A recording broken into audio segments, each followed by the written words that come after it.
This is Oklahoma's own News on 6 in high definition. I looked around the corner of my building, and that whole thing was on fire and black smoke. They had to make a choice. What do we save? They saved the dogs and they saved the house. This fire was moving at a rate of around about 200 or 300 feet per minute. It's been exhausting. We really haven't had a whole lot of time to rest. It's just awfully hard to understand why it would be started fire right there. So somebody had to be out here setting it.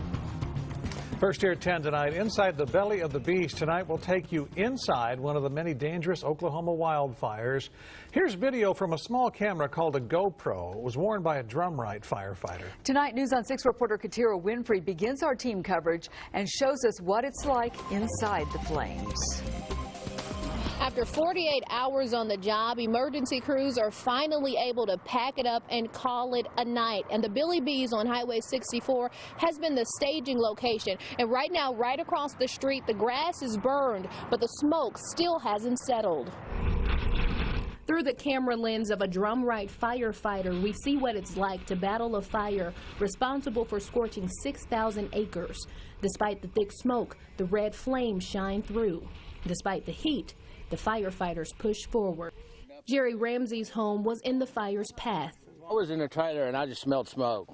And I come out and I run back up in there a couple hundred yards. And then I heard the cedars go up. It was just, well, I was like, oh man, I better get out of here. It took him 10 minutes to grab his dog and a few items before the smoke became too much. And by then I couldn't even breathe. The ashes was, thick, and my dog was choking. Over 48 hours, crews from 28 agencies did what they could. Fire and brush trucks were brought in. So were Black Hawk choppers and scooper planes to drop water where ground crews couldn't go.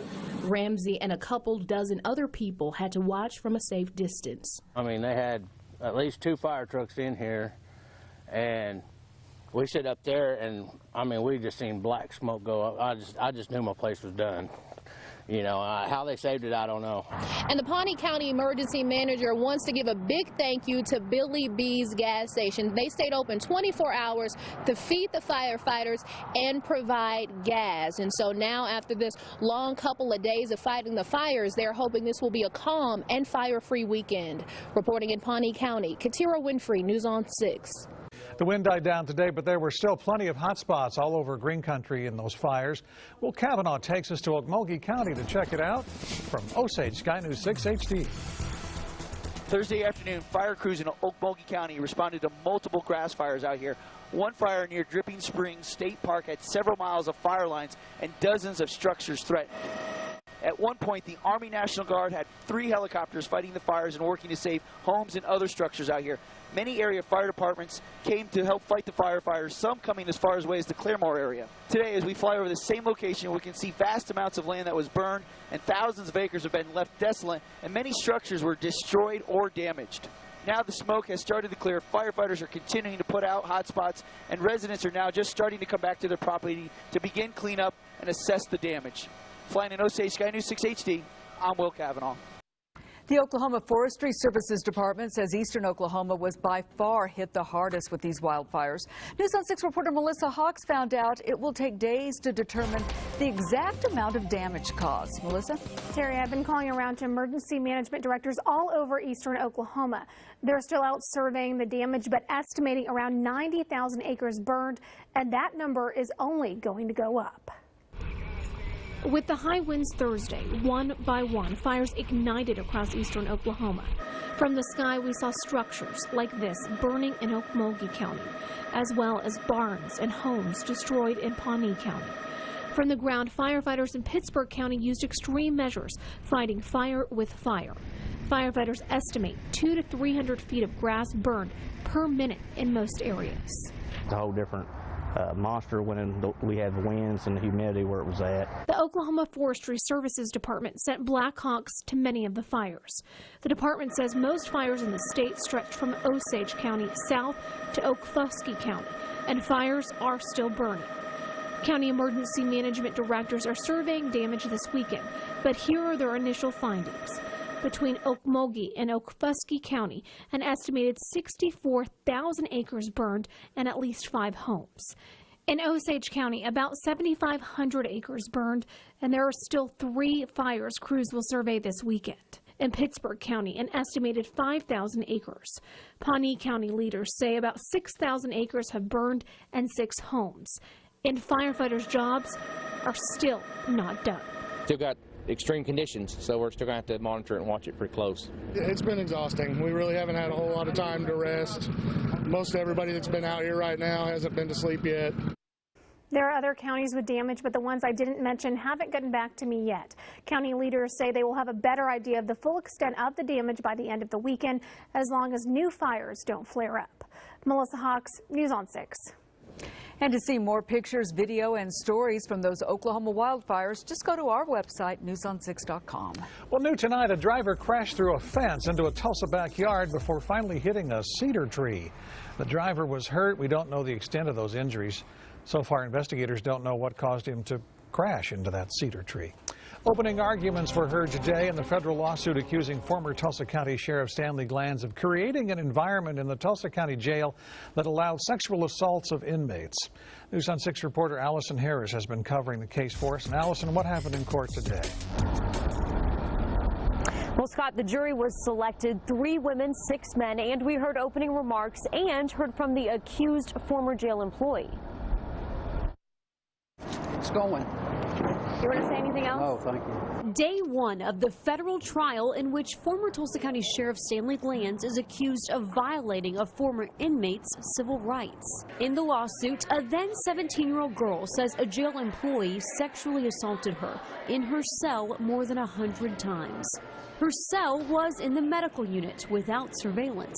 Her attorney, Dan Smolin, calls that a blind spot. Smolin says Glanz admits juvenile female inmates are the most vulnerable to sexual assault and, by policy, should be under direct supervision. In opening remarks, Smolin called the accused jail employee a sexual predator, saying Glanz created an environment where a predator could feast on his prey. Glanz's attorney, Clark Brewster, says the lawsuit is a total shakedown based on lies, adding to say that Glanz and Michelle Robinette had any interest in anything but protecting this woman is totally false. Brewster says the medical unit is staffed 24 hours and inmates are checked on every half hour. Brewster says the employee did not have keys to access the medical unit and was only assigned to the unit a dozen times while the girl was in the jail. But Smolin says he has jail logbooks that indicate the employee accessed the unit more than 130 times during that time period. In a video deposition played in court, the employee repeatedly takes the Fifth Amendment when asked about the alleged assaults. As the day began, the group We the People and other advocacy groups held a peaceful rally for the alleged victim. The trial continues Monday. Live in Tulsa, Allison Harris, News on 6. Covering the Capitol, the LGBT community is taking aim at a controversial bill they claim would legalize discrimination. News on 6 Capitol reporter Aaron Brilbeck has the story. The legislature is working on a bill that would require state agencies to work with child welfare groups, even if those groups turn people away for religious or moral reasons. The LGBTQ community says that's a direct slam to them, but the author of the bill says it'll actually help children. Adoption is when a baby grew in mommy's heart instead of her tummy. Tamara Maresh Carver has already adopted her wife's son, and the family is looking to expand, but they're afraid a bill working its way through the legislature would hamper that. It seems like a lot of times with things like this, we just get in our own way. There's already a rigorous screening process in place to adopt a child. House Bill 2428 would require the state to work with child welfare groups and adoption agencies that turn away people for moral or religious reasons. According to author Sally Kearns, under the bill, the Department of Human Services cannot discriminate against a child provider for adoptions or foster care if that provider has some sincerely held religious beliefs. But LGBTQ groups don't see it that way. They see the bill more as a license to discriminate. The point of the bill is to allow adoption and foster care providers to discriminate based on personal bias under the guise of religious freedom. Right now, our state allows the gay community to adopt and to enter into foster agreements. This doesn't alter that at all. Besides, Kern insists, the bill would help more children get placed. it will ensure that the pool, I guess you could say, of people who can DHS can contract with is the widest possible, so that we can have more adoptions and foster care taken care of. LGBTQ groups say child welfare groups are already required by federal law to work with people that they don't morally agree with, so they say this is kind of a solution to a problem that doesn't exist. From the state capitol, Aaron Brillbeck, News on 6. The bill has already passed in committee by a 5-2 party line vote. As we said, not as much wind today, but still plenty of fires across Green Country. Coming up, pilot Will Kavanaugh shows us more of the hot spots firefighters had to battle today. Well, yesterday smoke was in the air. Today spring was in the air a little bit more. Temperature breaking a record at 78 degrees. Everyone in the 70s.